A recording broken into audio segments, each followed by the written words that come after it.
Day 1 of showing cool race car stuff till we hit 10K or run out of stuff. Today's part, take-up springs.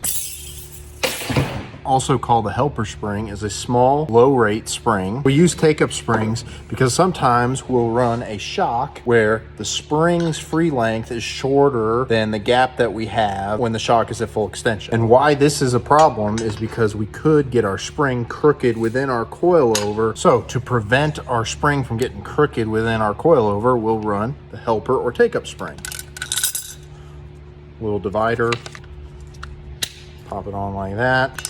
Spring goes next, our spring cap, and now we have enough tension on this spring to keep the spring seated within the shock top, and that is take up or helper spring. Day number 2 of showing cool race car stuff until we hit 10K or run out of stuff.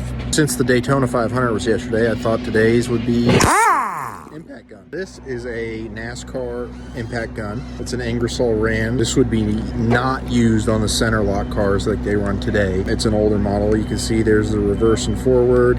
It's got grip tape, has a spring-loaded socket, and it sounds really cool.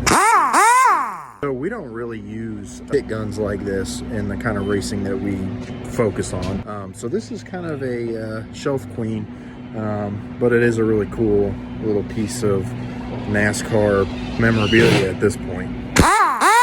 Day 3 of showing cool race car stuff until we hit 10K or until we run out of stuff. There's a big motor behind me, but that's not today's part.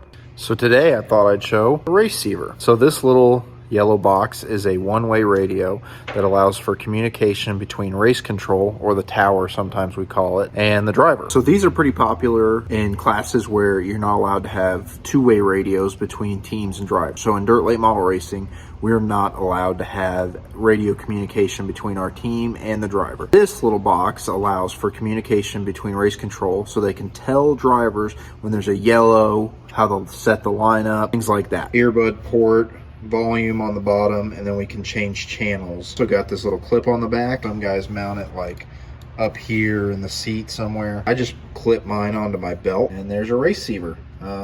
So if you run a race receiver, tell us how many times you've accidentally thrown yours on the floor of your car. Day number 4 of showing cool race car stuff until we hit 10K or run out of stuff. Really excited about today. This is a pretty special one. A huge thank you to our friend Adam and Charlie Tire for this part. Check it out. Check it out. My first painted helmet. That sick Wulff on the side. It's badass.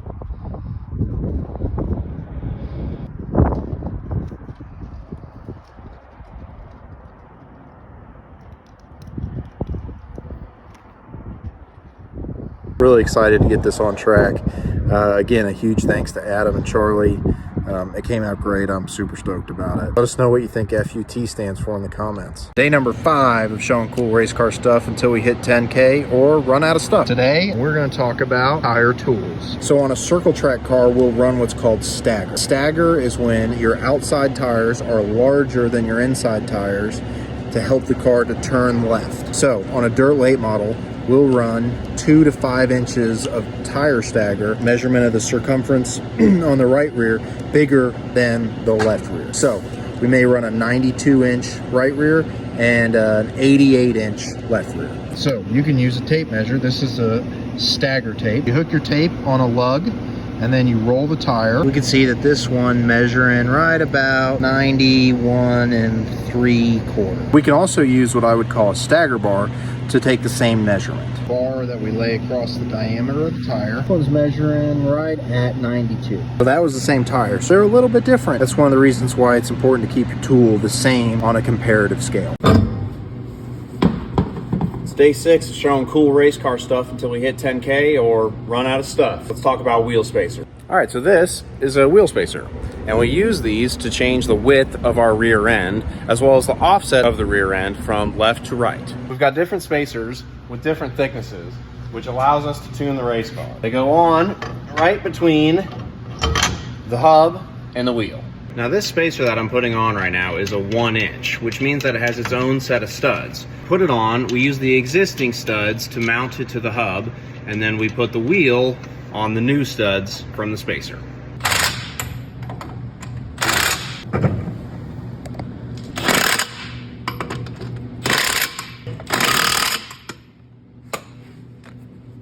Day number 7 of showing cool race car stuff until we hit 10K or run out of stuff. Let's look under the car. Okay, so I wanted to look under the car because today's part is right here. Okay, so this is our left rear chain limiter. Because a dirt late model runs when it's on the bar with the left rear shock at nearly full extension, we need a way to limit the travel on our left rear. This chain right here connects the frame to the axle tube, and we have a little bump rubber in here that allows us to kind of adjust how that hard stop is at the end of the travel. Now, why these are important is because you don't want to pull the top of your shock apart, and also because we have a maximum height rule when our axle is at full droop, is what we would call it. So this chain limiter controls what that number is. So left rear chain limiter connects to the axle, connects to the frame, limits that droop. It's day 8 of showing cool race car stuff until we hit 10K or run out of stuff. Today, we're talking brake rotors.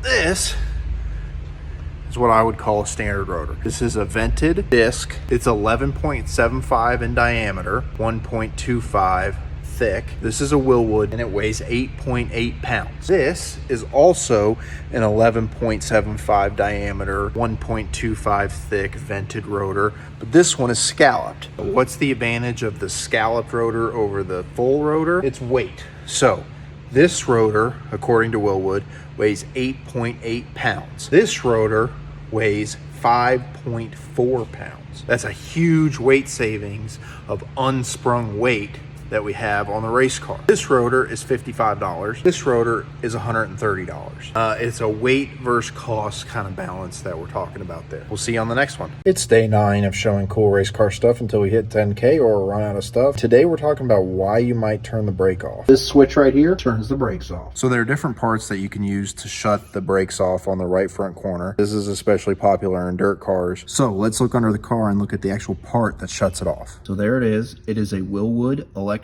brake shut off. Looking at it from a different angle here, this is an electric solenoid that will shut off the pressure to the brake caliper. It will not shut off the pressure going back to the master cylinder, so it doesn't lock the brakes on. So the reason you may turn the right front brake off on a dirt car is to help get the car to rotate at the entry to the corner, especially effective in wet or heavy conditions. I run with my right front brake off a lot, although when it's really slick, that's when I turn it back on.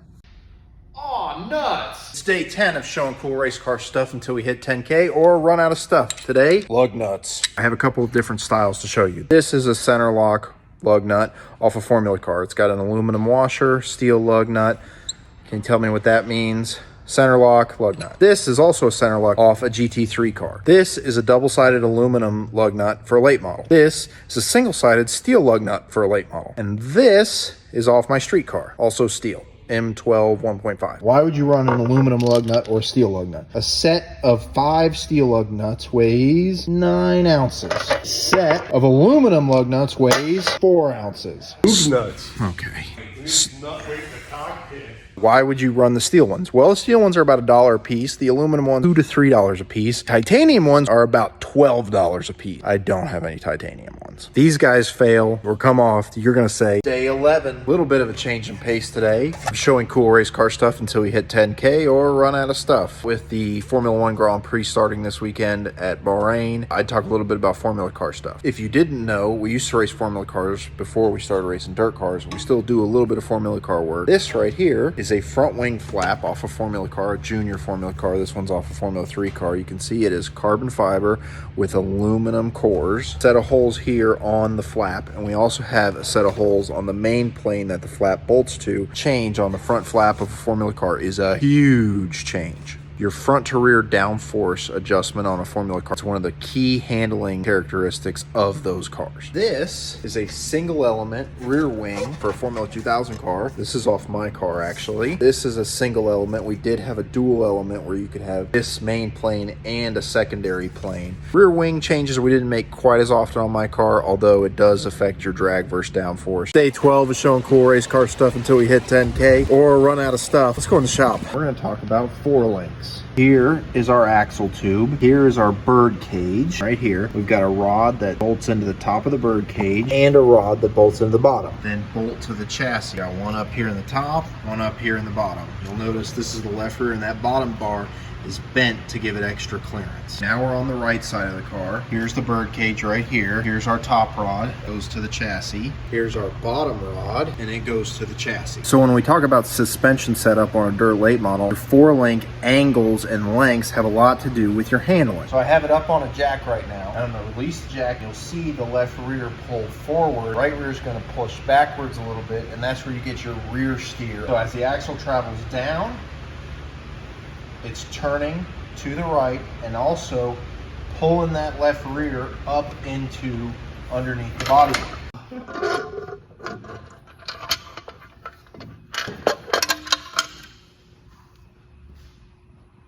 Day 13 is showing cool race car stuff until we hit 10K or run out of stuff. Talking engines today. So as we talk about engines in our race part videos, I'm gonna start with the valve cover. This is a fabricated aluminum valve cover. The cool thing about these is that they're part of the oiling system. Here we have a pressure in, which feeds these oilers inside the valve cover. You can see there's the rail. Although the oilers are welded in, rails welded in.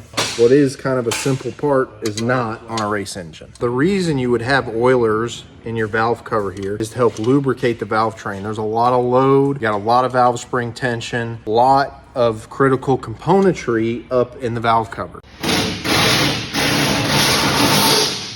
Day 14 is showing cool race car stuff until we hit 10K or run out of stuff. Let's look at cylinder heads. Right here, I have a Dart Iron Eagle racing head off our limited late model motor. This is a 23-degree steel head. This is the head of our super late model SB2 engine. A couple things that are different here. We can see the rocker is mounted on a shaft versus a stud, so that gives the rocker extra support. It has titanium valves and retainers, and if we look down in here, we can see that it's a dual valve spring setup. The other thing that we can see is that the valves are not in line. And if we talk about performance differences between these two engines, the steel head limited motor, we were in the high 500s in terms of horsepower. This engine dynoed right at 800 horsepower.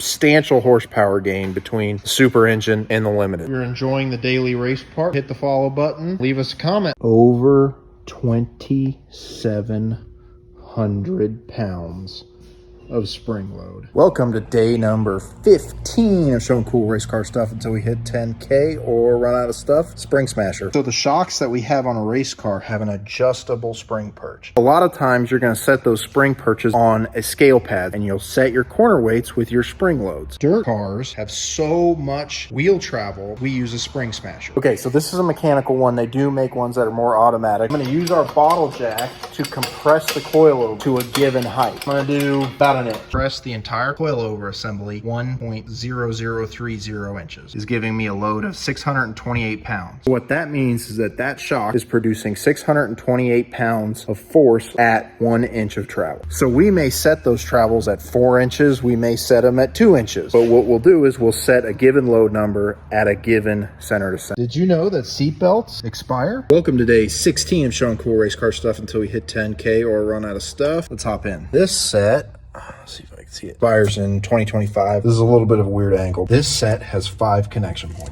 Shoulder, lap has 2 points, and a sub belt between your legs. This is a latch and link system. You'll see this system on a lot of dirt cars. That's because dirt can get in the other style. This is the other style, what I would call a cam lock system. You've got this cam lock, just turn and they come undone. One more quick thing you might have noticed. These belts, these are the shoulder harnesses, have a 2-inch top that go to a 3-inch into the latch and link. The reason you have that change in belt width is for your head and neck restraint. You can see how the 2-inch belt lays nicely over the head and neck restraint in this little pocket here. Day 16, nothing wrong with old tools. Welcome to day 17 of showing cool racing stuff until we hit 10K or run out of stuff. A little bit different today. We're going to mount a tire. This is a brand new tire. Let's mount this bad boy up. Let's take these bolts out. Beadlock ring comes off. You want to use a little bit of lubricant to help get the tire onto the wheel. Hoosier does recommend using a rubber lubricant because anything else you use could cause a chemical test failure. This is our Coates 1010 tire machine. Got my tire unfolded. Let's mount it. Really easily slips over the seat. I have all the bolts back in the ring, and I'm going to start by snugging these down. Yes, I'm going in a star pattern. Now we get to put air in it. I'm going to use air to seat the bead, set my pressure and my stagger. Now it's ready for the shelf. It will get grooved in sight, but not until I know what I'm doing with it. That's how you mount a dirt late model tire.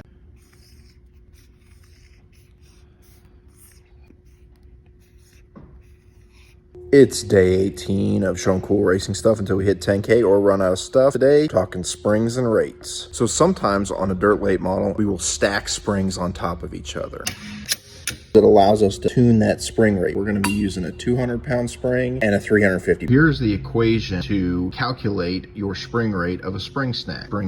Here's your effective spring rate, your top spring times your bottom spring rate divided by top spring rate plus bottom spring rate. With this example, it gives you 70,000 divided by 550, 127.3. This was our calculated spring rate. There's 1 inch. There it is on the smasher, showing 127. There's our calculated load. Our combined load with a 200-pound top spring and a 350-pound bottom spring is 127 pounds. There's a stack spring calculation. Our most requested part on the daily race parts is right here. Take a look.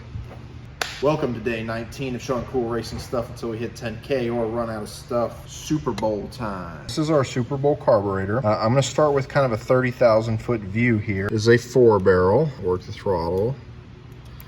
It has 2 air correctors for throttle plate. Here we have our fuel inlet. It's going to come up into this barrel valve. As you work the throttle, that barrel valve is going to open and allow more fuel feed. One side to one float bowl, goes to the other float bowl. Inside these float bowls is another chamber. What that chamber does is not allow the jets to become uncovered with fuel. There's a number of reasons you want that. When these cars are tipped into attitude, you may uncover the jets because the fuel is sloshed to one side. So by having another chamber within the float bowl, you keep those jets covered with fuel all the time. If you would like us to open up the carburetor and show inside, leave a comment. Welcome to day 20 of showing cool racing stuff until we hit 10K or run out of stuff. Today, shock dyno. A quick run through of the parts on the shock dyno. Load cell. We've got 2 masts here. That's how we set the machine for different height shocks. Got a top clevis, bottom clevis. There's a motor inside that turns this plate. Plate has different positions for studs, and where we put that stud determines our stroke. You can see there it is. So what the machine is doing right now is running the shock through a set stroke. I have that stroke set at 2 inches. What we're getting from this shock dyno is a load produced by the shock at different shock velocities. And when I say shock velocities, I'm talking about how quick the shaft is moving. We measure that in inches per second. This is a graph produced by a shock dyno. This axis, we have our force in pounds. This axis, we have our velocity in inches per second. Top is our compression. Bottom is our rebound.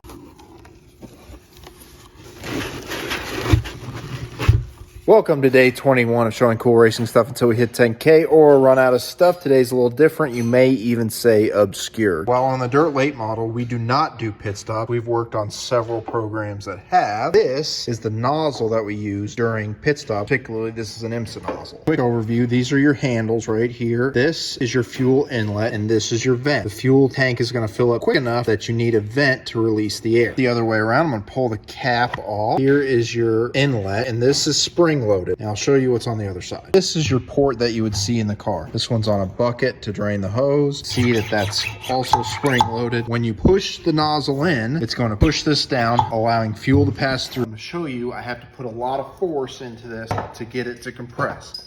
Now the valve is open on the car and on the hose, allowing fuel to pass through. The car goes.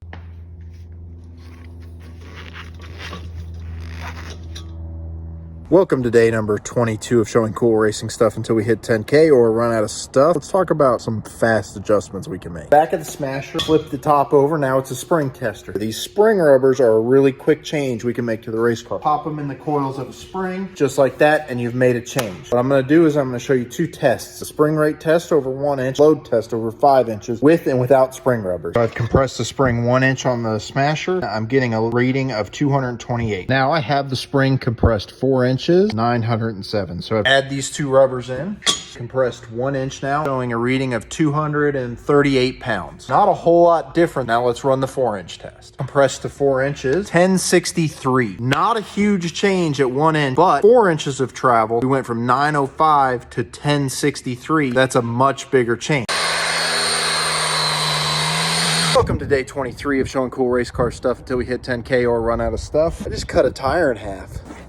In today's video, I'm going to show you how dirt racing teams can mechanically prep tires. That's different than chemically prepped. If you're a dirt racing fan or driver, you probably saw some news about that today. This is a heated tire iron. It is hot and it will burn the out of you. Ask me how I know that. The first way is grooving and the second way is siping. So on our tire iron, we have a head. That head is removable with that little screw. This is a number 4 grooving head. I've changed from a number 4 blade to a number 2 blade. Let's cut the tire. You can see the difference between a number 4 cut and a number 1 cut. The last head is a siping head. We're going to cut a slice in the tire rather than remove a section of the tread. Those little slices, that's what we cut. Thanks for following along. If you want to know more about why we groove and sipe, check comments or caption. Welcome to day 24 of showing cool race car stuff till we hit 10K or run out of stuff. Today we're talking bumpers. This is the rear bumper off our dirt late model, and you can see it's a little used up. Today I thought we'd fab up a rear bumper. I don't know if I have enough time to quite get it done today, but we're gonna try. Here's my tubing notcher. This is a tool that I am admittedly not a pro at. Clamps the tube, use a hole saw. We'll try it. Here is my little fish mouth that we made here, held together with magnets. There's my joint. Let's tack it up.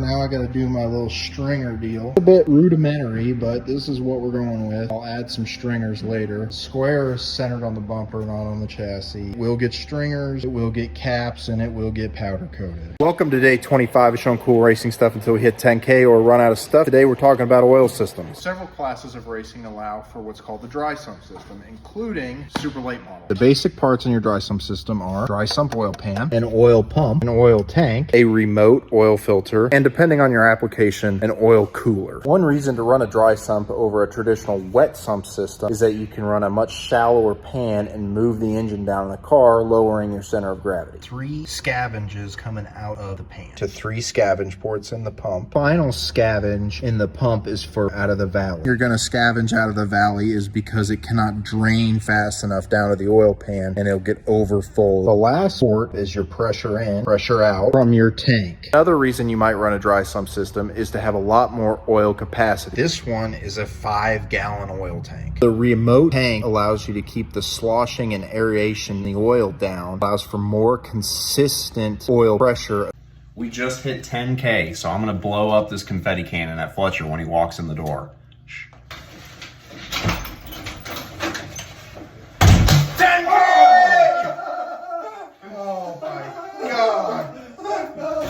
Did we get it? Yeah, win. Oh my God. Welcome to day 26 of showing cool race car stuff until we hit 10K. Hey, we hit 10K. 10,000 on Instagram. This series has gone way above and beyond what we expected. We've had enough comments, requests, messages, setting a new goal, 20K. This is a titanium kingpin out of the front axle of a pavement midget. It's titanium and it's hollow. The retaining bolt is aluminum and also hollow. That's some lightweight stuff. We'll be back tomorrow, day 27 of cool racing stuff until we hit 20K or run out of stuff.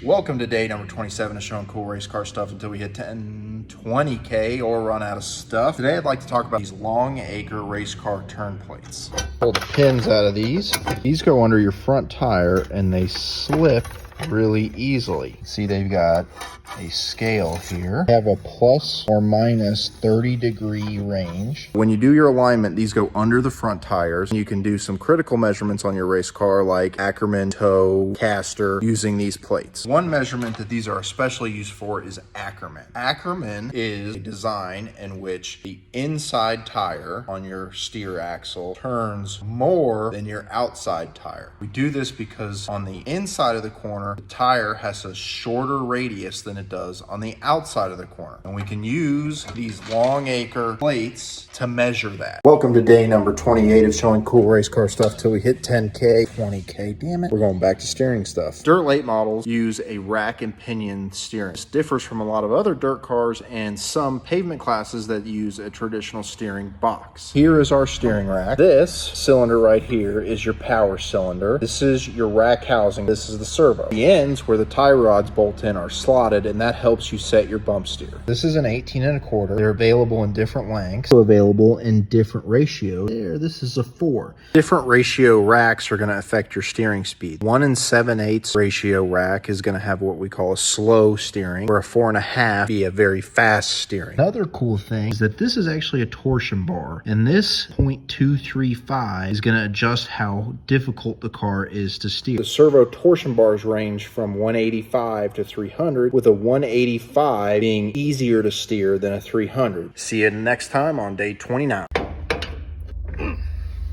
Welcome to day 29 of showing cool race car stuff until we hit 20K or run out of stuff. Let's talk control arms. The control arms on a dirt late model are not symmetrical. I'm on the left lower control arm here. This leg goes to the front of the chassis. That's different than the right side, where this leg or strut goes to the back. So the reason that we run the strut to the rear on the right side is to give us more ground clearance. These cars run with a lot of rake and with the right side tipped as far down as possible. By moving the front strut the back, we've given ourselves more ground clearance. Our upper control arms are also not symmetrical. This is the right side. It's an 8.5-inch 20-degree upper control arm. Our left side is an 11-inch. I don't remember what the degree is. Those upper control arms are pretty cool because they're what I would call modular. Here's where they mount to the chassis, and you've got these 2 bearings here, and the control arm bolts to that bearing carrier. See you tomorrow for day 30.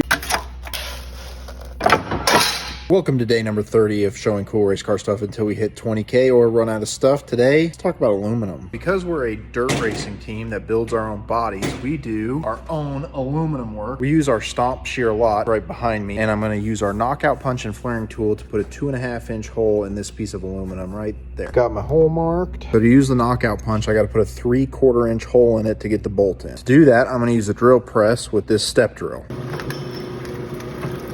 Bolt goes through. We've got 3 parts to our knockout punch. We've got our sleeve, our bolt, the cutter, which is threaded. I'm going to thread the cutter on here, tighten that down, and it will cut through the aluminum.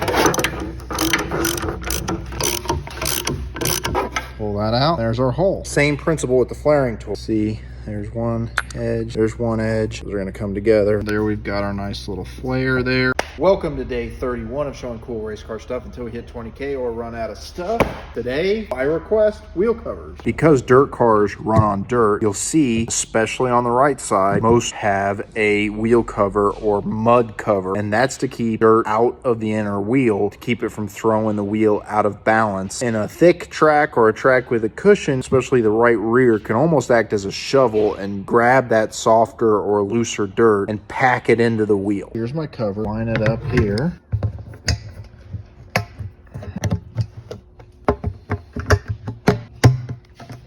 All covered up. On a really slick track that's nice and hard packed, you may not even need them. Track with a cushion, that's where these are really going to come into effect. They are going to seal up and keep airflow out of the wheel. That can overheat your tire. So they make mud covers, this is not one of them, that are vented and kind of louvered to help draw that air in through the wheel. It's day number 32 of showing cool race car stuff until we hit 20K or run out of stuff. Today we're talking communications. If you remember back to day 3, I think it was, because we talked about how dirt racing teams are not allowed to have radio communication between the teams and the drivers. Can get yelled at from race control using one of these, but teams find another way to communicate. I'm going to hand it over to Tucker to talk about signal sticks. These are what we call signal sticks, and we use these to give the driver little bits of information as they usually go by on the front stretch. The signal stick man will hang over the fence sort of, or be near the fence, and give the driver little signals to tell them certain things about what's going on track. Run through signals that we use to communicate with Fletch while he's in the car. This means halfway. This means that you've got a car right on your tail. This is you're growing the gap, but he's still there. And this is the gap is nice and big. This means get to the top. This means get to the bottom. This, there's only one lap to go, white flag. Pick it up, Fletch. You're slow. Quit driving like an idiot. Slow down. We are showing the bowls. Welcome to day 33 of showing cool racing stuff until we hit 20K or run out of stuff. We're going to open the Super Bowl carburetor, so let's take a look. You can see here we have it disassembled. That little port right there, that's where that fuel is coming in at. Inside the float, you can see one of the O-rings is loose there. There's the chamber that we were talking about. That's secondary chamber. There's your accelerator pump. That triangle cutout, that's where our metering block is going to line up. This is a billet metering block. So the bolts go through the outer plate, through the float, and through the metering block into the base of the carburetor. That was a really quick overview. We have a much longer version. I think it's about 20 minutes that we're going to post on our new Patreon page. Our goal for that page is to do more in-depth dives on some of the stuff that we cover in the race part. Tiers start at $1. That will get you our Grinding Gears new video series where we'll deep dive into some of that stuff. If you're interested, check it out. Don't worry. We're going to keep doing these race parts just as we have the last 33 days.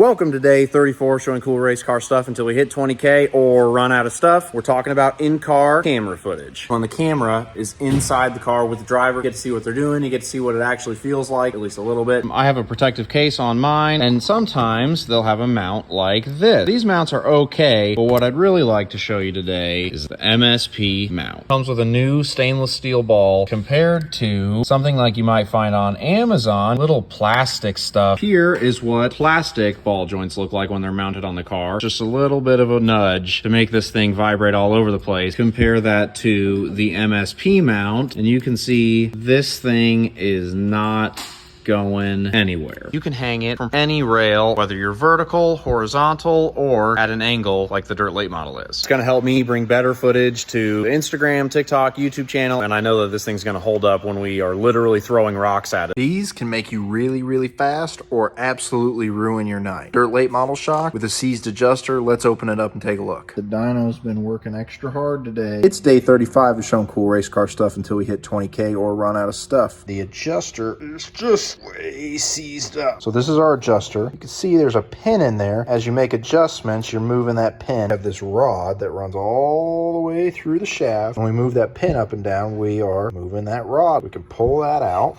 Here is our piston. Down in there, there's a little jet. Okay, I've got that little jet. And what this is a seat for a needle. Pop the needle loose. There she went. Okay, there's our needle. When you make an adjustment with this needle and seat, what you're doing is effectively allowing bleed through the center of the shaft. That rod that goes through the shaft has a spring on the end. This one is mangled. What happened is it got a little crooked in there and just locked up. Gonna clean this shock up and it'll go back on the dyno and it'll go back into service. It's day number 36 of showing cool racing stuff until we hit 20K or run out of stuff. We're diving back into the oil system. If you go all the way back to day 25, we talked about the need for a remote filter. The reason you would run an external oil filter is because your oil tank and your oil pump are external from the engine. So we'll run the oil through the filter prior to reaching the engine. This one's real simple. It's for a spin-on. There's your O-ring, your pressure in, and your pressure out. Here's a spin-on oil filter. I really want to show you is this right here. This is a Peterson remote filter and primer. Got our pressure in, our pressure out. You'll notice there's another fitting here. That comes from our oil tank. Here you have basically a self-contained pump, and you use this little driver and a drill, not an impact, to prime the engine. The reason you might want to prime an engine is to lubricate all your bearing surfaces prior to starting the engine. Look at the size of oil filter it takes. Welcome to day number 36 of showing cool race car stuff until we hit 20K or run out of stuff. Today we're going to talk about temperature shocks. We're gonna do a little experiment. We're gonna run a shock dyno test at room temperature, and then we're gonna run another test after 15 minutes with the shock running. It's probably gonna be hot. At 78.8 degrees Fahrenheit and 5 inches per second, we got a compression force of 178.6 pounds and a rebound force of 212.5 pounds. Now let's run it for 15 minutes. So it's been 15 minutes, got to a max temperature of 339.9. Almost as hot as Heartbeat Scorpion. Our compression, we got to 164.7. Compare that to 178.6. And our rebound got to 181.5. Compare that to 212. A significant difference from a room temperature shock to a hot shock.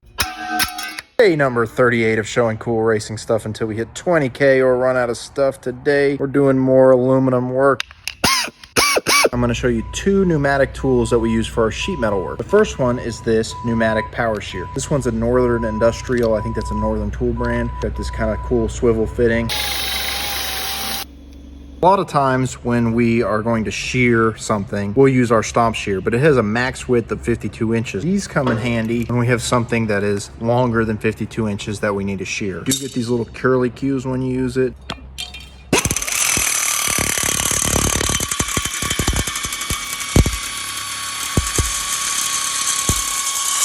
Sometimes you might want to make a curve. We will use a nibbler. This is a Chicago pneumatic. We'll use these on like wheel arches on the bodywork and some other things like that. You have to watch out. These little clippings go everywhere and they are sharp. Welcome to day number 39 of showing cool race car stuff until we hit 20K or run out of stuff. Today we're talking about hardware, particular hose clamps. Got a few different styles of hose clamp. This is one that you probably have on your road car, and I don't really use these on race cars. A lot of times what you'll find is these. This is a Napa clamp, and you've got your screw there, and then you've got these cutouts in the clamp for the screw to thread into to tighten up. These are pretty good, but there's one thing I don't like about them. You'll see on this radiator hose, those slots for the screw to thread into cut into the hose. Probably not going to cut through the hose, but still it is damaging the end of the hose. So you can find the same style with a little cover in there to protect the hose. So these are pretty cool. My favorite clamp though, these stainless steel turbo style hose clamps. This is a Vibrant product. It's got this T-bolt there and a nylock on the end, and these things are super solid. There's no place for it to cut into the tube. It's day number 40 of showing cool race car stuff till we hit 20K or run out of stuff. Today we're talking about tubes of stuff we take to the racetrack. Rapid fire here. Red RTV gasket maker, ultra black gasket maker, clear RTV silicone, 1B Form A gasket sealant hard setting, white lithium grease, anti-seize, Ilomar HPF, and then valve grinding compound. I usually carry a couple different thread lockers. I carry blue, that's our most common used one. Also carry an orange and a red, but I'm fresh out of those. High temp red sealant. Quick hack. Sometimes on these countersunk Allen bolts, you can round out where your Allen slides in. Before you get your cutoff wheel, what I do is I take a little valve grinding compound, put a little bit on the end of my Allen there. Sometimes that'll give you enough bite to get them out.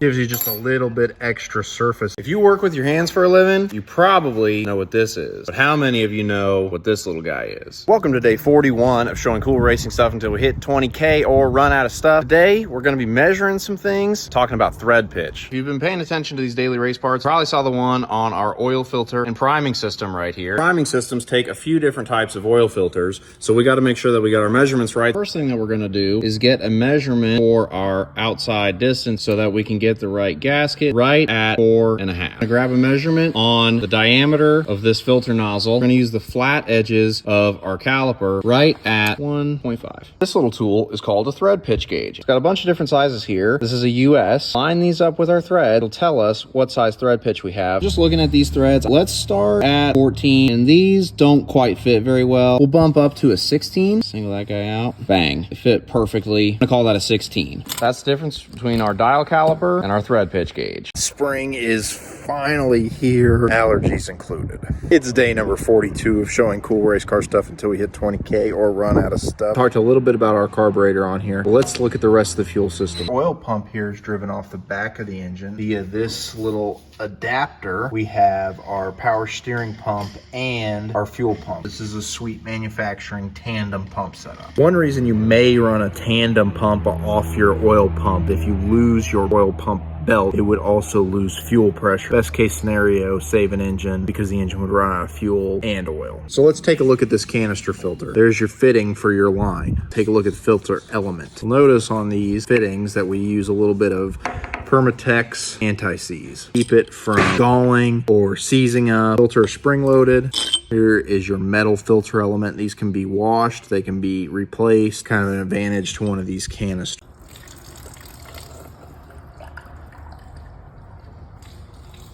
Welcome to day 43 of showing cool race car stuff until we hit 20K or run out of stuff. Today, we're going to be going over how we put fuel in the race car. We do not actually put victory fuel in it. April Fools. With the super late model motor, we run on race gas and we pour it out of jugs like this. Those jugs that we pour out of go into a funnel, which goes directly into the fuel tank. Now, before we're ready to actually put fuel into the race car, we need to find out how much fuel is in the tank already. Obviously, aren't like your everyday street cars, so there's no fuel gauge in these. So what we have to do is check it by hand. I'm gonna break this free.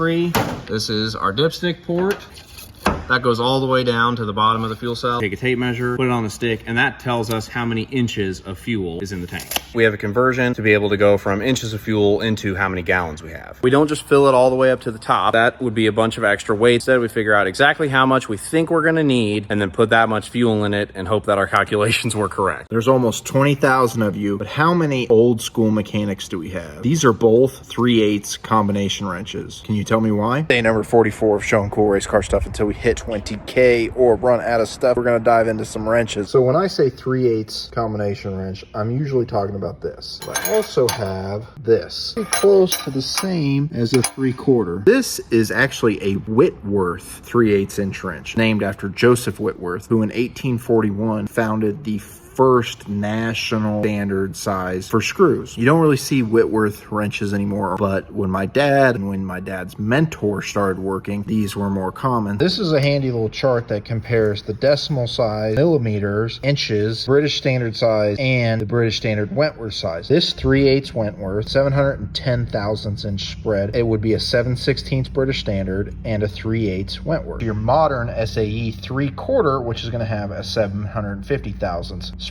If you could tell me make and model of race car that this shock is off of, I will send you a t-shirt. Welcome to day number 45 of showing cool race car stuff. Guess what? We hit 20K. Thank you so much for your follows, your likes, your comments, and your shares. We're sending it to 50, and at 50, we're going to do a giveaway. It'll be pretty big. Me and Tucker are still working on it. You might know that shock absorbers have oil in them, but did you know they also have nitrogen in them? This is what we would call our canister, and in here, there's a divider piston that separates our nitrogen chamber from our oil. First thing we're going to do is we're going to pull this little torque screw out, pull the O-ring out, give us access to a rubber membrane that seals the nitrogen chamber. We'll pierce that rubber membrane, access the nitrogen. That is the tool that we use on an Öhlins. You could say this one's easier because we have access to the nitrogen chamber right away. Thread our tool onto the Schrader valve. Got this little twist screw that allows us access to the nitrogen just under 50 PSI. Back this screw out now to seal it back up. Take my tool off.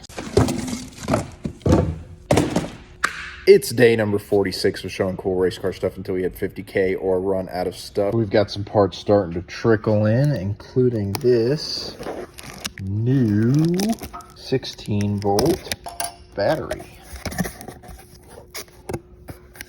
This is an XS D1600 16-volt AGM battery. There's a few reasons you might run a 16-volt versus a 12-volt on a dirt late model or other race cars. 16-volt's going to produce a little more cold cranking amps, spin the motor over, make it easier to start. The other reason is that this system has no charger in it. When we're out on the track, we're not charging the battery. A 16-volt may dip below 16 volts as the race goes on, but you're never going to get below 12 volts to run the ignition system. Got a 16-volt battery, you need a 16-volt charger. This is an XS power charger, 12-volt, 14-volt, 16-volt options. This is probably my favorite battery charger that we've ever had.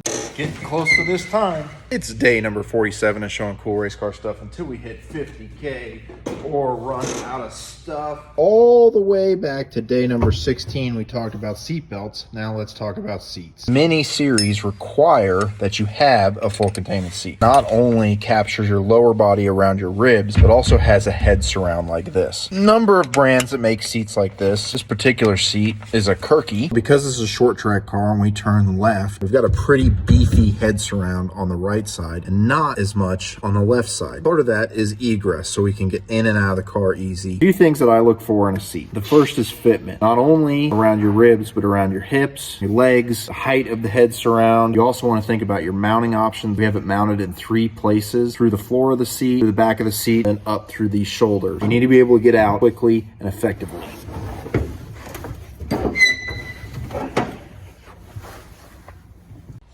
It's day number 48 of showing cool race car stuff until we hit 10, 20, 50K or run out of stuff. It's hammer time. So there's a bunch of different types of hammers that you may use for different purposes. Rapid fire and show you some of the ones that we have in our toolbox. Starting with the BFH or the sledgehammer.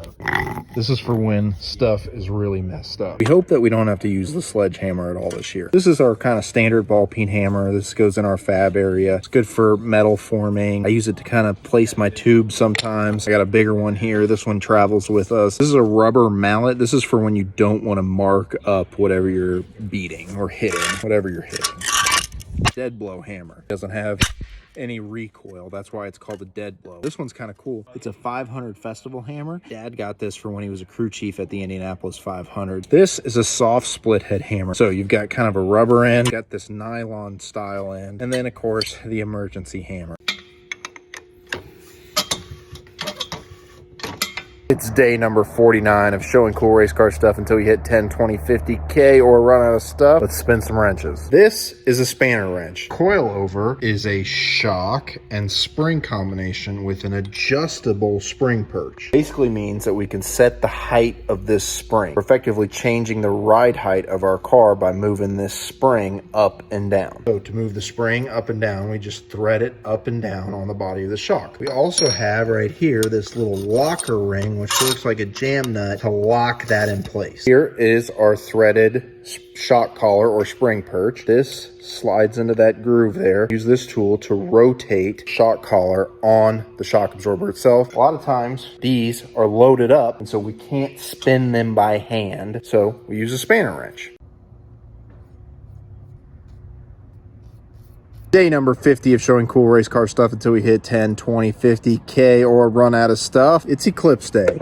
If you've seen all 50 videos, let us know in the comments which one is your favorite. We're talking about brakes. Brakes get hot. Hot enough that we may want to look at how hot they're getting. We can do that a couple ways. One way, and I thought I had one of these, but I don't, is with these little temp stickers. They go on the caliper. As the caliper heats up, the little scale fills up. Another way is with temperature paint. There's a scale there, and this paints onto your brake rotor, and you can see how hot it's getting. Brakes get hot enough to actually boil the brake fluid. Brake fluid is a hydroscopic fluid, which means it absorbs moisture from the environment around it. Your dry boiling point is when it's fresh out of the bottle. Wet boiling point refers to when it absorbs enough water to be 3.7% water by volume. Start to boil your brake fluid, you're going to get a soft, spongy pedal, and you're going to give up braking performance. 3 of my shocks sprung and smashed. 2 more to go. Welcome to day 51 of showing cool race car stuff until we hit 50K or run out of stuff. Talk a little bit about handling and how we think about handling. There's 2 primary characteristics we talk about. We talk about car handling. Understeer, you could also call that push or tight. And oversteer, you could also call that loose. So when we say understeer, we don't have enough front grip to get the car to turn or rotate. Oversteer, it means the opposite. We don't have enough rear grip to keep the car from spinning out. We want to break the corner down into at least 3 parts. On an oval track, you would break your corner into your entry, your middle, and your exit. Car may have both of these characteristics throughout the corner. A pretty common handling characteristic that I see, you're pretty good in the entry, you get tight in the center, and then you're loose off. Important to remember that all parts are connected. So let's play a little game. Drop in the comments how you would fix center understeer on this car. You don't know what the car is, I don't know what the car is, we're making it up as we go.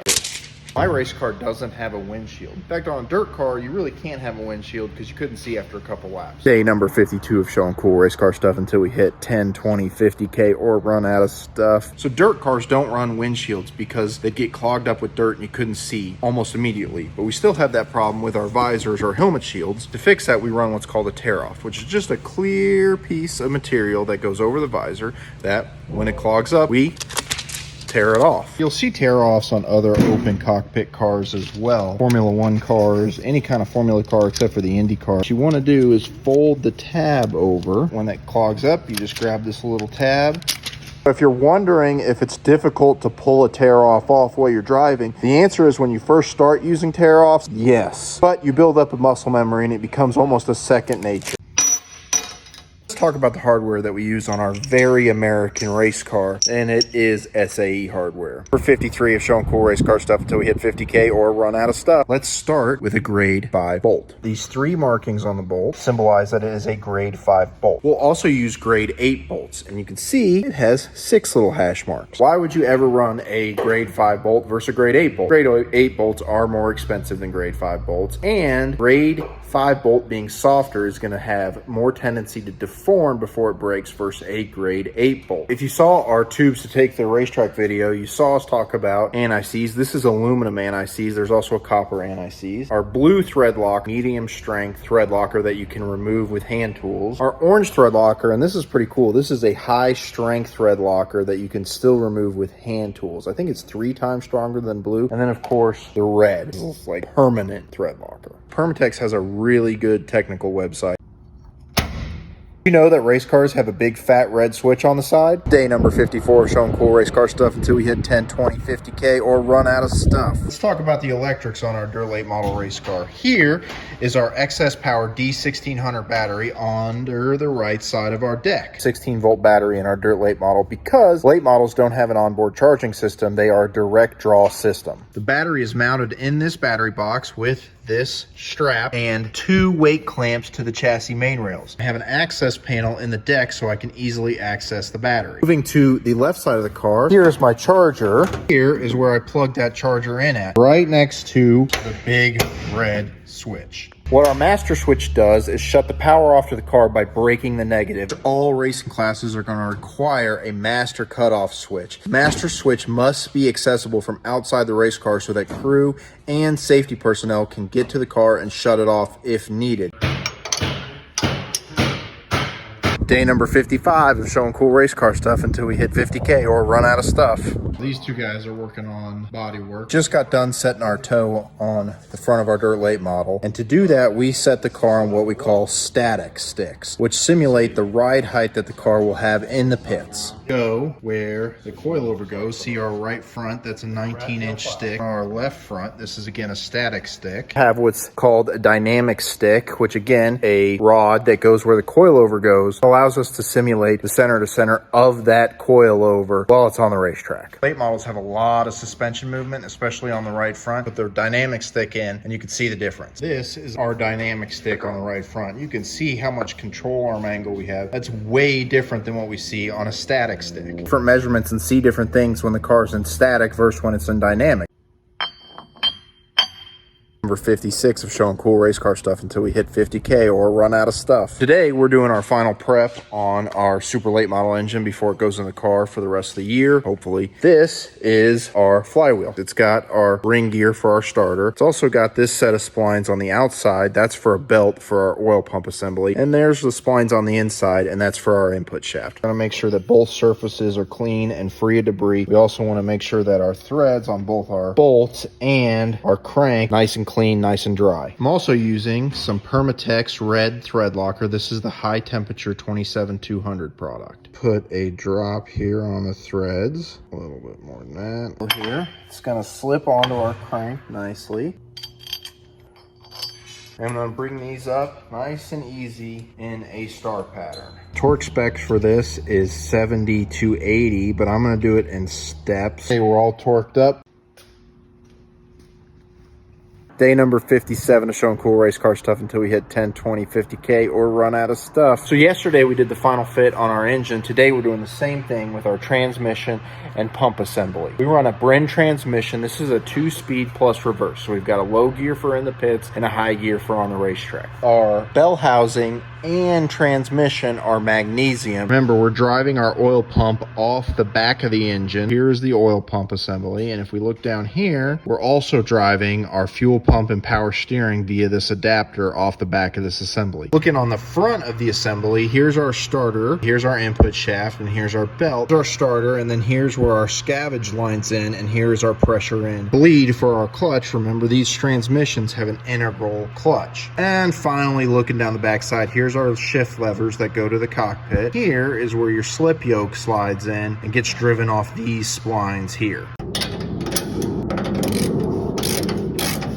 Day number 58 of showing cool racing stuff until we hit 10, 20, 50K or run out of stuff. I'm underneath the right side of our dirt late model, but I want to talk about this component and this component. This is our fifth coil. This is a shock and spring that bolt to this clevis here, which is mounted to our frame rail. And here it mounts to our lift arm or lift bar. There is a better look at our torque arm. It mounts to our rear end and controls our pinion angle as the car goes through its acceleration and deceleration. And to the front of our lift bar is our 6th coil. This controls the lift bar in a downward motion during deceleration. We've got a bunch of adjustments we can make under the car here. Our 5th coil is rebound adjustable. Now this just happens to be a single adjustable damper. We can go up an adjustment from there. Our 6th coil, we can adjust the length of this chain, and we can also adjust the spring right here. Another adjustment we can make is the positioning of the 5th coil shock.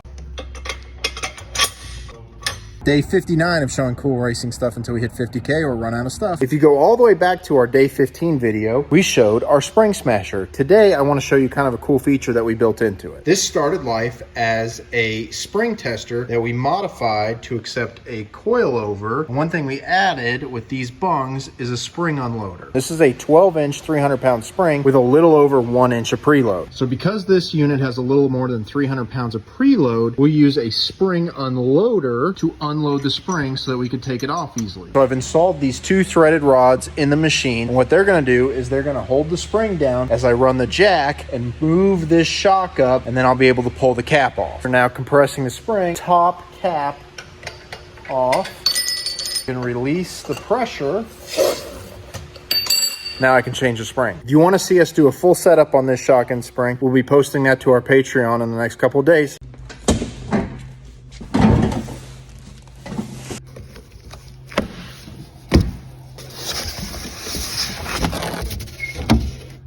Number 60 of showing cool racing stuff until we hit 50K or run out of stuff. So these are the show and field headers that just showed up for our SB2 dirt late model engine. These are a tri-Y header. So that is a header that will go from 4 to 2 to 1 as opposed to 4 to 1. Basically a tri-Y has 3 Y collectors. Also got mufflers, hardware, gaskets. Won't be long now and we'll be ready to fire this thing off. A little bit closer look here on the tri-Y. 4 pipes to 2 pipes via these 2 Y collectors to 1 pipe via this Y collector. Look at these brackets that I'll tack on here to the muffler and then to the main pipe.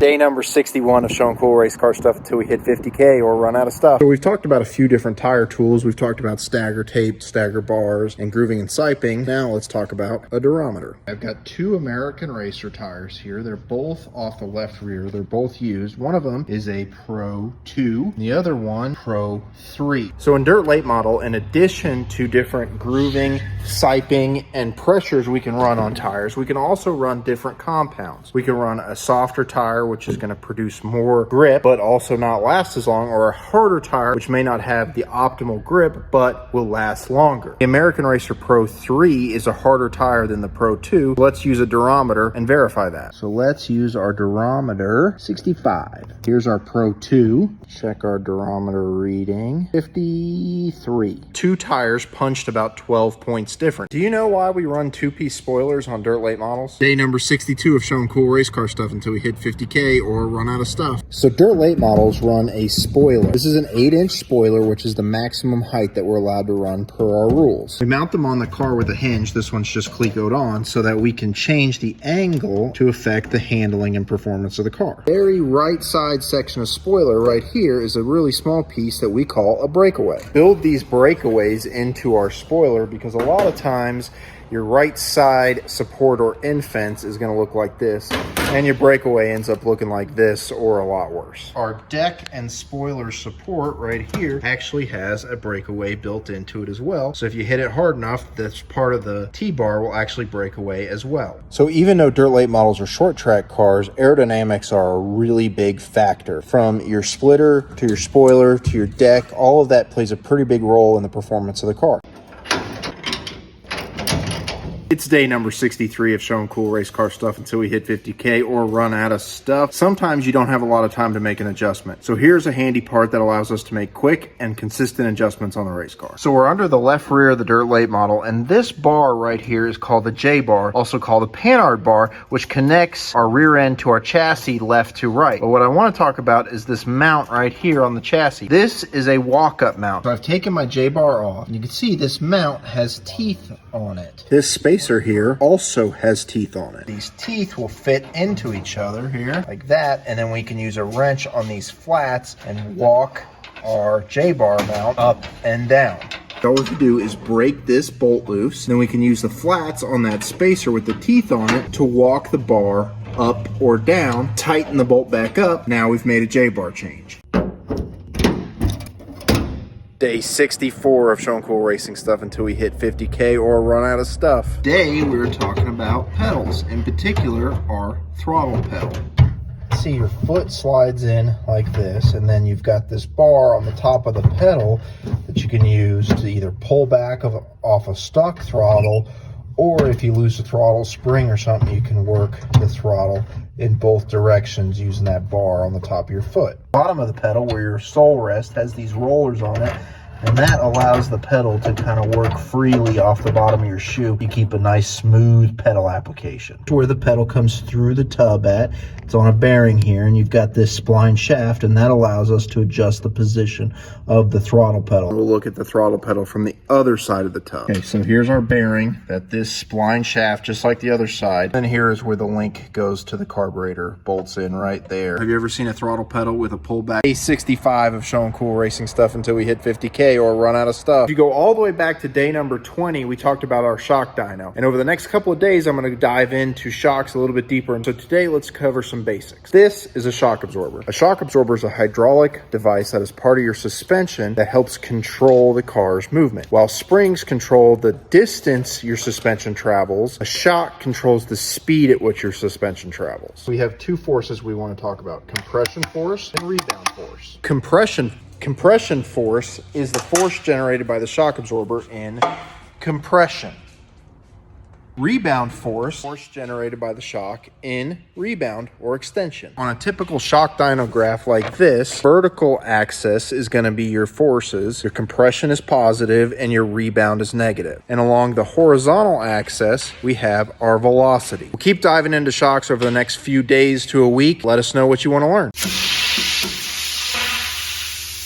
It's day number 66 of showing cool race car stuff until we hit 50K. Guess what? We hit 50K, but don't worry, we haven't run out of stuff. Yesterday, we talked about what is compression and rebound on your shock absorber. Today, we're going to talk about the horizontal axis on the graph, which is your shaft velocity. Okay, so your shaft velocity is a measurement for how fast the shaft is moving in the shock absorber. When we talk about shaft velocities on a shock absorber, we generally break it down into three segments. Your low speed, which is 0 to 2 inches per second, and this is your body roll, low vehicle dynamics. Your mid-range, which is 2 to 6 inches per second. This is your quick direction changes or hard pitch movement. And then high, which is 6+ inches per second, and that's going to be bumps and curbs and things like that. So when we're analyzing shocks, it is important to consider the tool that you're using. This is a rotary shock dyno, which is what most shock dynos you see out in the wild are. And that means that we've got a motor in here that spins, and we actuate the shock via this Scotch yoke.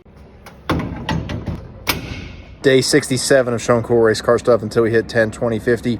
100K or run out of stuff. Today we're going to talk a little bit about steering. We'll start with the steering wheel. This is a Sweet Manufacturing 15-inch steering wheel. You can see this is a dished wheel, and we've got a Sweet Manufacturing quick disconnect on it. You can see the inside is splined and we've got a pin there. Here's the steering shaft. You can see it's also splined, and then there is a groove for that pin. When we pull the lever on the steering wheel, it pulls that pin back and releases the steering wheel. So here's where our steering shaft comes through the firewall. It's mounted on a rod in there and then splined for this universal joint, which is then welded into another shaft. Comes down to a second universal joint around the oil pan and into our servo on our steering rack. Here's a look at our steering rack. If you want to see more about our steering rack setup, check out our day 28 video. See you tomorrow. I know racers that love these and hate them. Number 68, showing cool race car stuff until we hit 100K or run out of stuff. This is a bump stop. So it's a little polyurethane guy. This one's Christmas tree shaped with a hole for our shock shaft. And we can use these to help limit our travel or build up load to a desired number on our suspension. Bump stops come in different durometers and heights. Additionally, we can set the height of our bump stop with this little guy we call a packer, and this just clips onto our shock shaft. So some folks don't love bump stops because you can build up too much load too quickly. But there's also another option, which is a bump spring. Okay, so here is a right front shock off a dirt late model, and instead of a bump stop, it does have a bump spring. With this particular setup, the combined rate is about 35% greater than just the single spring. Pros and cons to running bump springs versus bump stops, and I probably don't have enough time to talk about them. Welcome to day 69 of showing cool racing stuff until we hit 100K or run out of stuff. We're putting on some headers. Fletcher's welding up other header. We're going to start by taking off these covers here.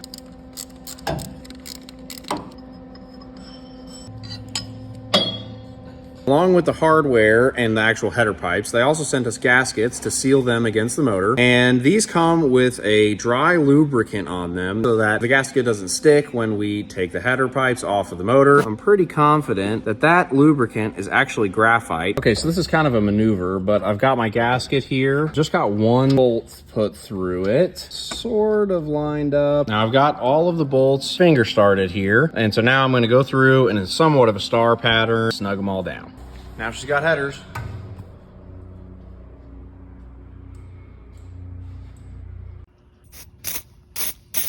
Day 70 is showing cool race car stuff till we hit 100K or run out of stuff. One of the things we love about dirt late model racing is we don't have a spec suspension. This is a 4-link car, but there are other cars out there that run swing arms or different kind of rear suspension styles. So a 4-link means that you've got 4 links connecting your chassis to your bird cages. This is on a bearing so it can rotate around the axle. You can see we've got a fair amount of adjustment capability on the right side under here. We also have about the same amount of adjustment on the left side. Remember, when we talk about car handling, we're gonna break our corner down into 3 parts: our entry, our middle, and our exit. We're also gonna add another layer, whether the driver is on the throttle or off the throttle. In general, when I need to tighten the car up, I'm gonna drop these links on the chassis. To loosen the car, we can do the opposite. Using the corner exit as an example, you should be on the throttle. If I'm loose on the exit on the throttle, I can drop that top bar on the right side. If I'm tight on the exit, I can raise that top. Welcome to day 71 of showing cool race car stuff till we hit 100K or run out of stuff. So our 5th coil is the shock and spring that control the movement of our torque arm or lift bar. The other day we talked about what is compression and rebound. Our 5th coil shock is a rebound adjustable shock. So when we make an adjustment on our shock like this, and here I'm adding rebound, how does that change the handling of the car? Okay, so by adding those clicks into the shock, I've increased the resistance for the shock to rebound. Generally speaking, when we make a rebound change on our 5th coil shock, we're talking about a change that affects the corner entry and corner middle off throttle. So when I increase the rebound on this shock, I'm slowing down the dive of this lift bar and deceleration, and that's going to tighten up the corner entry. If I do the opposite and I take rebound out, I'm decreasing the resistance to rebound, allowing this bar to drop more freely, going to loosen up the corner entry and middle off throttle.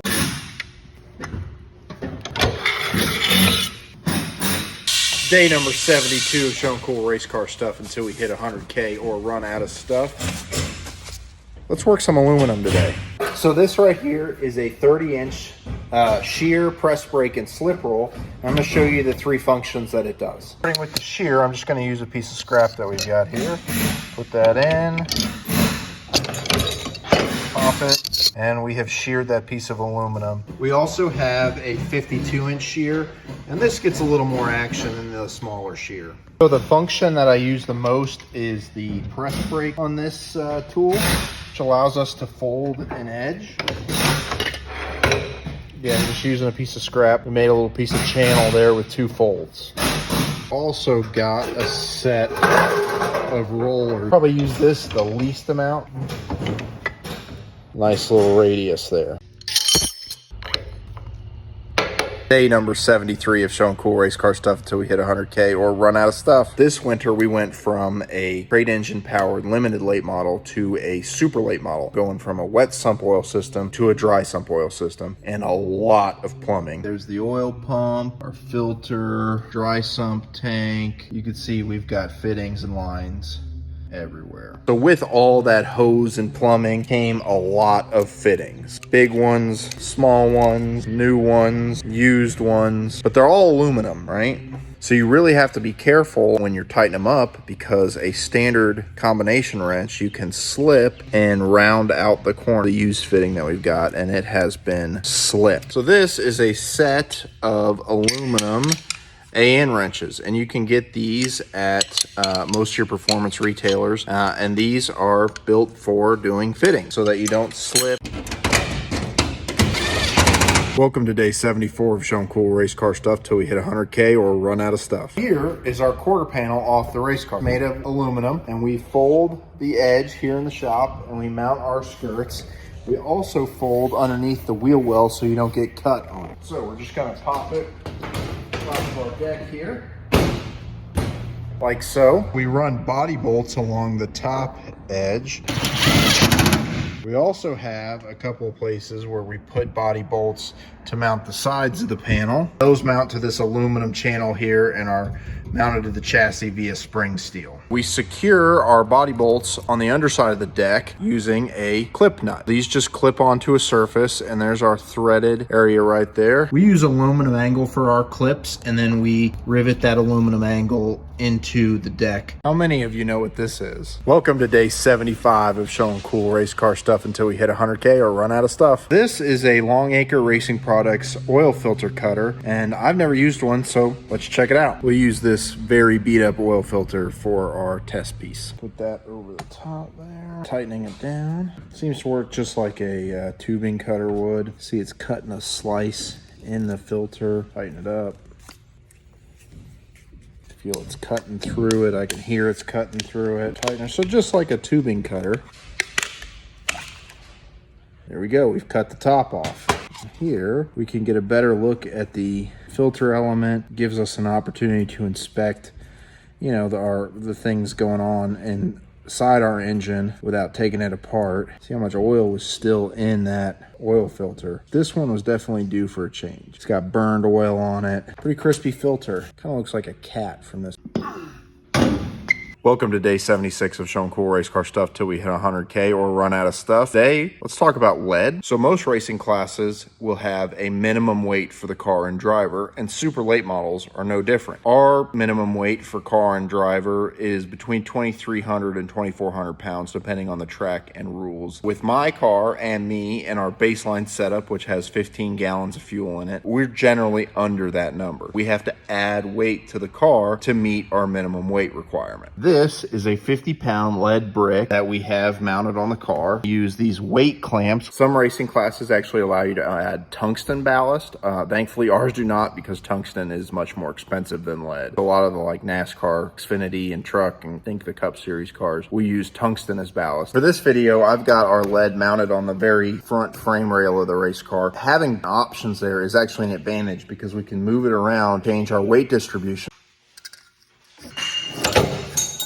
Welcome to day 77 of showing cool race car stuff till we hit 100K or run out of stuff. We got a new tool in the shop, courtesy of our good friend Hamp. So let's take it for a test drive. This is a hand shear, and apparently it can do up to 1/4 inch mild steel. All right, let's start out with some aluminum. Dug through the scrap pile, and I got an 1/8 inch piece and a 1/4 inch piece.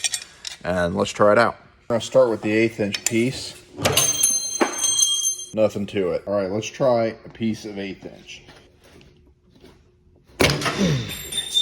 It cut it, but it was kind of gnarly. Last cut was actually 1/4 inch, and I just misspoke on that. It did cut the 1/4 inch. Just if I held it a little bit better, it probably would have given me a cleaner cut.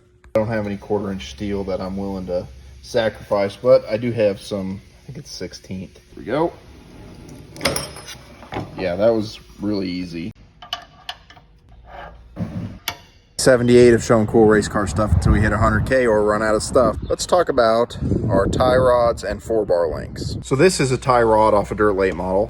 It's an aluminum tube that is threaded on the end for a rod end, and our 4 bars are virtually the same. It's got a right hand thread on one end, and then the other end is left hand thread. Here I have a handy little tool, and you can see that we can put different size rod ends on the end. Use this tool to consistently set our rod end length. Right now I've got our rod end length set how I want, and I can slide this on. I can make an adjustment on my tube to get my length perfect, and it slides right on. This works for me really well when I'm setting up spares like this. This is a used rod, so it's going in the spares. I'm setting it to a length that I know what it is. I can take it off my spares rack and put it right on the car where it needs to go if I need it. So this car has wedge. 79 of showing cool race car stuff till we hit 100K or run out of stuff. So when we talk about wedge on a race car, what we're really talking about is cross weight. When we weigh our car, scales under each tire, and we can see what the total weight of the car is, as well as the percentage breakdowns. Cross weight is the weight carried by the left rear and right front. Take the left rear weight plus the right front weight and divide it by the total weight of the car. If that number is more than 50%, the car has wedge. On a dirt car, we may refer to cross weight instead as left rear bite. So here's an example setup sheet. Got our corner weights. Add those up to get 2,400. We also use these weights to calculate our left side percentage. It's 53.3%. Do the same thing for our rear percentage, and it comes out to 50.8. And to get our cross weight, we'll add our left rear and our right front and divide it by the total, 52.5%. Welcome to day 80 of showing cool race car stuff until we hit 100K or run out of stuff. It's May, and May means Indy. Got a little bit of Indy 500 memorabilia to show everybody. I have not done the Indianapolis 500, but our family has. I'm gonna start with this 500 Festival dead blow hammer. My dad has a set of these that he got from being a crew chief at the 500. He's been a crew chief and a spotter there. My mom did timing and scoring for a few different Indy 500s. This is Tom Sneva's 82 car, I think it is. She was actually on the 83 team that won the 500. You may have seen one of these before. This is a brick from the Speedway. My dad's brother was given this by Sam Schmidt for being a fueler at the 2001 Indianapolis 500. This is actually my uncle's toolbox. You can see he's got a bunch of different Indy 500 stickers. This is a photo of one of my grandfather's Indy cars. He was a founding member of CART and made a few different attempts to qualify for the 500 and raced Indy cars for a long time. This is a 1971 LeGrand Super V. We have a new race car in the shop, kind of. It's day 81 of showing cool race car stuff till we hit 100K or run out of stuff. Show you guys a new race car that just showed up today. Heard me talk about Super V before. It's because my dad raced Super Vs in the 80s when they were water cooled. This is an air cooled Super V. Get a look at the other side here and the business end back here. This car has this Rilo Kylie livery on it. So if you're a fan, make sure to let us know in the comments. Check out that rear wing. That thing's impressive. Through the rain to get here yesterday, so you can see there's a little water there, but there's your pedal box and your steering shaft. This is where the seat goes. There's your onboard fire extinguisher, your fuel cell. So this is what a Formula car looked like in 1971. So you can see here on the rear end how that nests together, and there's how our U-bolt goes in, and then we'll put nuts on the backside here. Day 82 of showing cool race car stuff until we hit 100K or run out of stuff. This right here is our carbon fiber drive shaft from our Dirt Super late model. This is our slip yoke, and you can see kind of the range that it runs in based on the witness mark. So this is going to go in the transmission, and here is our U-joint. That'll go to the rear end, and we'll use U-bolts to hold it in. Here are our U-bolts. These have about 5 nights on them. I'll probably replace them before we get to the bulk of our schedule. Here is the back of the transmission where the slip yoke will slide in. Just inside there is where we'll make our connection to the rear end. There we go. And like that. Got both U-joints snug down in a pattern. I'm just gonna check them. U-bolts, I mean. Day number 83 of showing cool race car stuff until we hit 100K or run out of stuff. Let's fire it.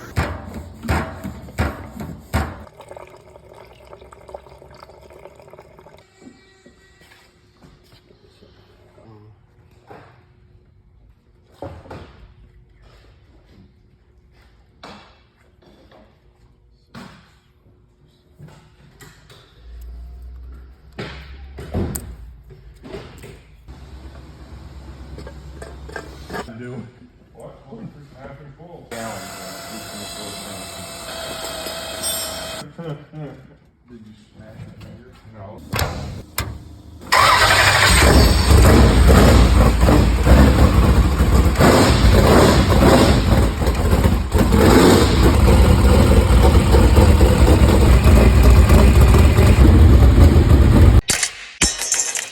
Day number 84 of showing cool race car stuff till we hit 100K or run out of stuff. Happy Mother's Day. Let's fold up a breakaway. So I got a quick flat pattern I've drawn out. Got my piece of sheet metal and my square I'm going to use.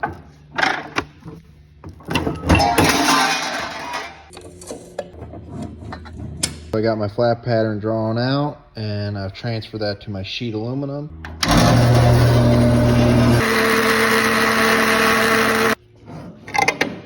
Now I'm ready to bend. Just want to give this edge just a little bit more than 90. Okay, I'm just going to use a file on these corners here. Make sure nobody can get cut on that. There it is. I'll pop the holes in it, put a piano hinge on it, and it'll be ready. Day number 85 of showing cool race car stuff until we hit 100K or run out of stuff. Dirt late models run a quick change rear end, which means that we can change our gears very quickly. This is a set of quick change gears. When we're picking a gear for a racetrack, we've got a handy dandy gear chart. You've got your part numbers here, the number of teeth, and then your ratio for a 411 ring and pinion and a 486. And because it's got two gears, you can run big gear on the top, little gear on the bottom, or little gear on top, big gear on the bottom. Line set 12, it's a 26-29, so that means there's 26 teeth on the little gear and 29 teeth on the big gear. With the big gear on top, that ratio is a 542, and with the big gear on the bottom, that ratio is a 436. I have a spreadsheet that I built with different track radiuses and straightaway lengths, so I can compare that and kind of pick a starting gear as the night goes on, or once we run hot lap. Then we can look at our gear chart and say, okay, we got too much RPM or too little RPM, and make adjustments to our gearing from there. Day number 86 of showing cool race car stuff until we hit 100K or run out of stuff. Yesterday, we looked at a quick change gear chart and a quick change gear. Let's pop the rear cover off the rear end and take a look at a quick change gear in action. You can see we're draining some oil out. Alrighty.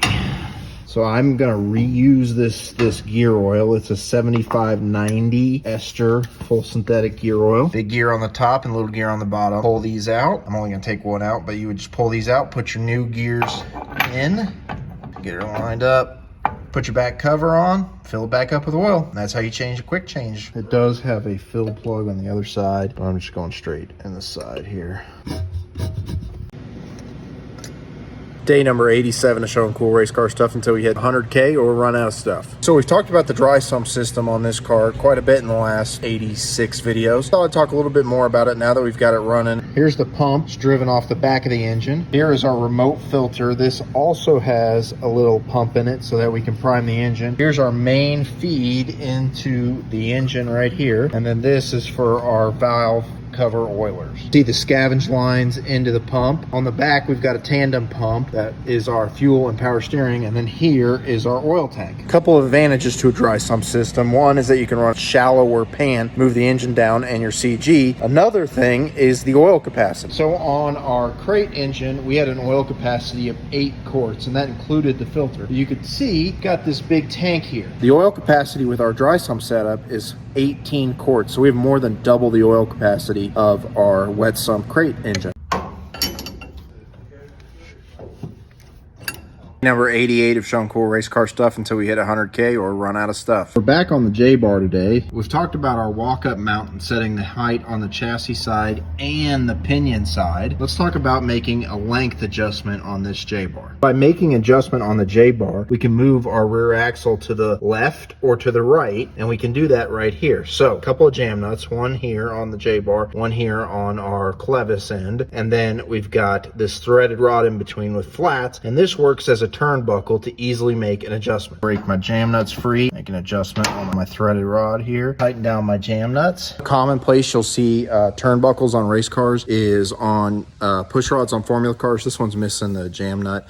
But that's what that would look like. That would go into the end of your push rod, and then you can make your adjustment right there. 89 of Showing Cool Race Car Stuff until we hit 100K or run out of stuff. Fast Friday in the background. Let's talk about some shocks. All right, so right here I have a shock taken apart.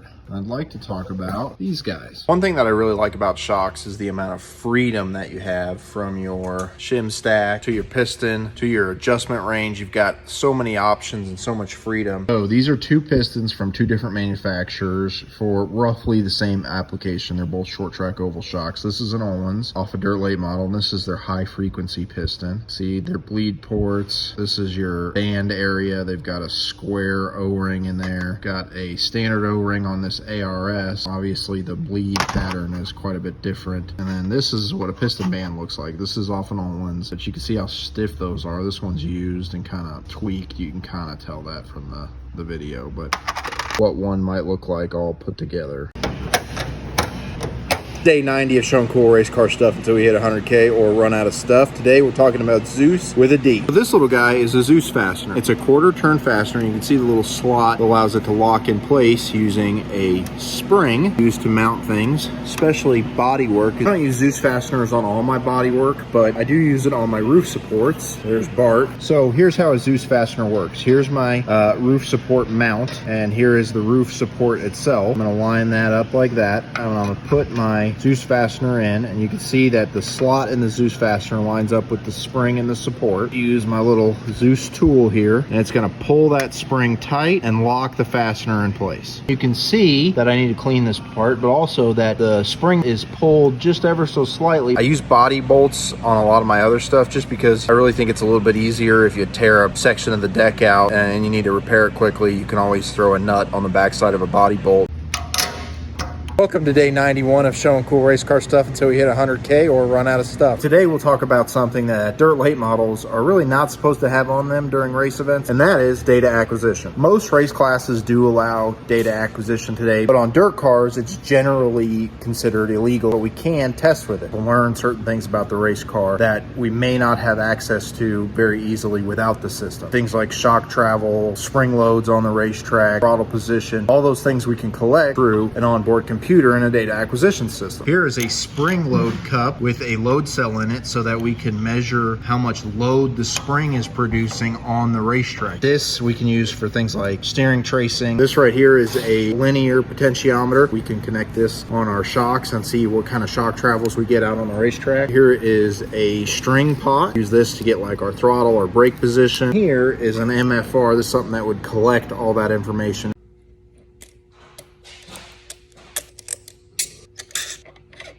Day 92 of Showing Cool Race Car Stuff until we hit 100K or run out of stuff. Today we're going to talk about shock shims. So a shock shim is used to restrict oil flow, and we stack these up in a pyramid in conjunction with our piston to achieve a certain damping curve. We identify our shims by measuring the thickness and the diameter. So when we say shim stack, what we're talking about is the set of shims that we stack as a pyramid on our piston. Within your shim stack, you may have crossover shims, ring shims, or bleed shims that you can use to produce different forces at different shaft speeds. This is a bleed shim. I think this is a Penske bleed shim.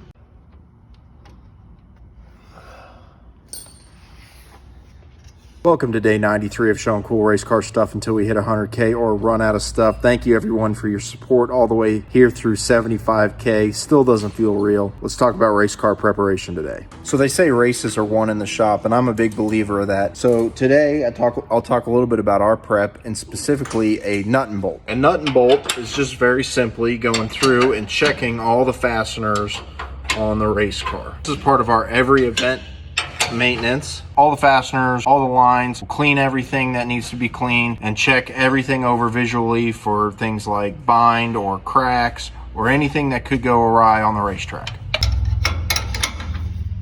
It's really important to give your car a good check. That way you can maximize your time on track and you can maximize the opportunity to learn, which is really what we're trying to do. We need to learn every time we hit the racetrack.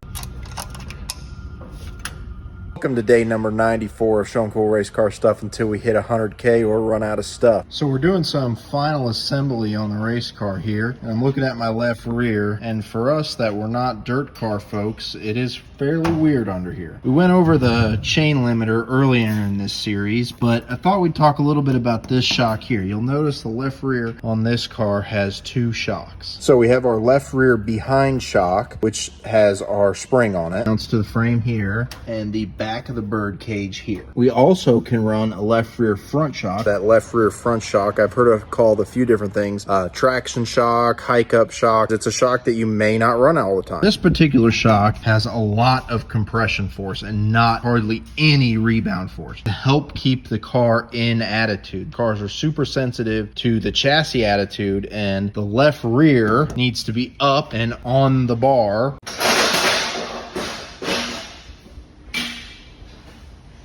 Today 95 of showing cool race car stuff until we hit 100K or run out of stuff. So it's a pretty funny coincidence that we're going to the racetrack here on day 95, but since we'll be busy tonight, I thought I'd talk a little bit about our wrap and car number. Some drivers are real kind of superstitious about their number. Wouldn't say I'm like that, but our number has become part of our branding. So the 95 does have a little bit of family history. There's my dad and his Pro Super V in the 95. We started running the 95 kind of by accident. 15 on my Formula car because that was the number that was on the car when we got it, and I went to register for a race and 15 was taken. We had a couple of 9s and some old decals, and so we peeled the 1s off and turned them into 9s, and the Formula car became the 95. You'll notice that ours has a little W there. You'll sometimes add a letter to the number in case there is another car with the same number, so you become 95W.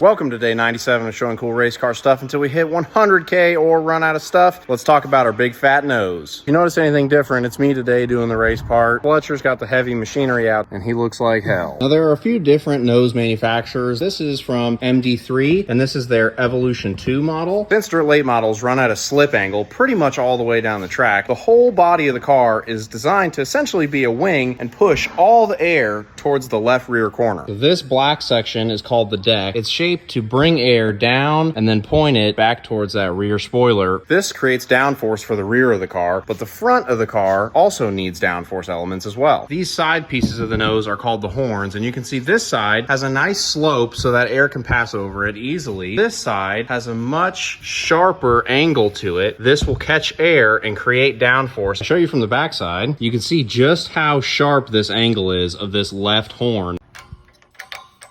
It's day 98 of showing cool racing stuff until we hit 100K or run out of stuff. Happy Indy 500 day. Happy Memorial Day weekend. So you may have heard of nitrogen being used instead of compressed air in tires. Here is our nitrogen tanks, and you'll notice that we are in the shock area because our gas shocks also have nitrogen in them. So nitrogen is a dry gas, and that's different than compressed air, which will contain some moisture. Here is one of our air compressors. Moisture in your compressed air inside your tires will create a greater pressure fluctuation with temperature as compared to a dry gas like nitrogen. You will also have a more consistent tire on nitrogen as compared to compressed air. But if you have a good dryer on your compressor and giant tires like we do, compressed air may make sense just because of the cost associated with nitrogen. Today is day 99 of showing cool race car stuff until we hit 100K or run out of stuff. It is Monday, May 27th, the Monday after a huge racing weekend. The Indianapolis 500, the Monaco Grand Prix, the Coca-Cola 600, numerous big events across the United States. The Little 500, the Bob Weichert Memorial, Show Me 100. But today is a day to think about more than automobile racing. And while auto racing is our livelihood and our family business and our passion, today is a day that goes way beyond car racing. So today is a day that we can remember and honor the men and women that have gone before us and allowed us to do things like automobile race. I hope everyone had a safe Memorial Day weekend, and we will see you tomorrow with more cool racing stuff. It is day number 100 of showing cool race car stuff until we hit 100K or run out of stuff. Pretty cool that we've made it to day 100. I've learned a ton doing this, not just about social media, but about race cars from comments and research. I'm excited for the next 100. So I'm in our little fabrication area, and this right here is a shrinker stretcher. You can use this to shrink or stretch material in order to build a shape. Got a piece of angle aluminum that I'm gonna use. So I've got one end in the tool here, and I'm just gonna pull the jaws tight. And that's going to begin to give me my shrinking and stretching. You can see the curve that we're starting to get here. All right, so here is what I've wound up with. You can see the nice little curve that we've built there. We don't have any deformation here on this surface. Here is my hood. This is the underside. To maintain that shape, I have these stiffeners here. We use the shrinker stretcher to get this shape right here.